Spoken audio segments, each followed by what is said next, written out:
नमस्कार. मी मनीषा.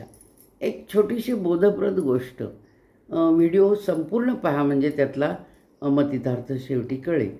तर एक राजा होता आणि राजाला खूप शेताची आवड होती. त्यानं आपल्या राजवाड्याच्या पलीकडं शेत केलं होतं आणि तिथं द्राक्षाचा वेल लावला होता आणि खूप छान गोड गोड द्राक्ष आली ती त्याला. तो ते माळ्याकडनं काम सगळं करून घ्यायचा. माळ्याच्या एक दिवशी लक्षात आलं की इथे एक चिमणी येते, गोड द्राक्ष खाते आणि आंबट द्राक्ष तशीच ठेवून टाकते.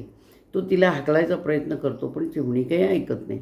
राजेसाहेबांच्या कानावर तो ही गोष्ट घालतो आणि मग राजेसाहेब ठरवतात की आपण आता ह्या चिमणीला एक दिवशी पकडायचं.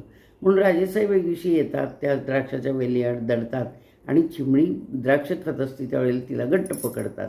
घट्ट पकडल्यानंतर चिमणी त्या राजाच्या मुठीमध्ये अडकून पडते.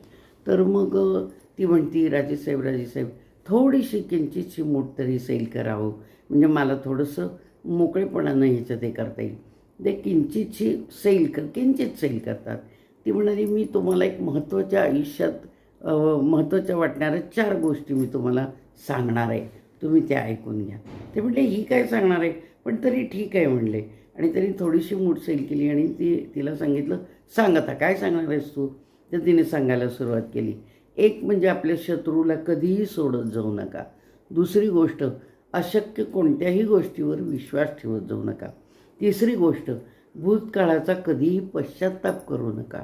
आणि चौथी गोष्ट म्हणजे, असं ती म्हणली आणि थांबली. मग राजेसाहेब म्हणले, काय गं चौथी गोष्ट अशी अर्धवटच काय सांगतीस? तर पूर्ण सांग ना.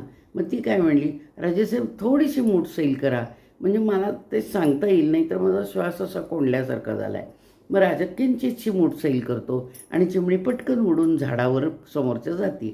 मग ती म्हणते, हे बघा राजेसाहेब, मी आत्ताच तुम्हाला सांगितलं होतं की नाही की 4 महत्त्वाच्या गोष्टी सांगते म्हणून, पण तुम्ही फक्त ज्ञान घेतलं, त्यातनं काही शिकला नाहीत तुम्ही. तो म्हणला, म्हणजे काय? तर बघा, मी तुम्हाला काय सांगितलं, तर आपल्या शत्रूला कधी सोडू नका, पण तुम्ही मला सोडलं, मी तुमची शत्रू होते ना.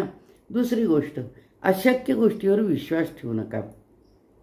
तर तुम्हाला कळायला पाहिजे होतं की ही चिमणी अशी काय मला सांगणार आहे अशक्य गोष्ट, पण ते तुमच्या लक्षात काही आलं नाही. आणि भूतकाळाचा कधी पश्चात्ताप करू नका. तर भूतकाळाचा पश्चात्ताप म्हणजे तुम्ही किंचित मूठसैल केली, मी उडून आले, पण आता त्याचा तुम्ही विचार करू नका.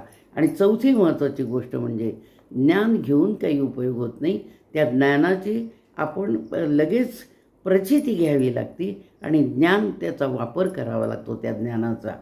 हे महत्त्वाचं आहे. राजाने चिमणीला सोडलं, ती गेली, परंतु राजा राजवाड्यात निघून गेला आणि जाताना चिमणीच्या गोष्टीचा मात्र विचार करत गेला.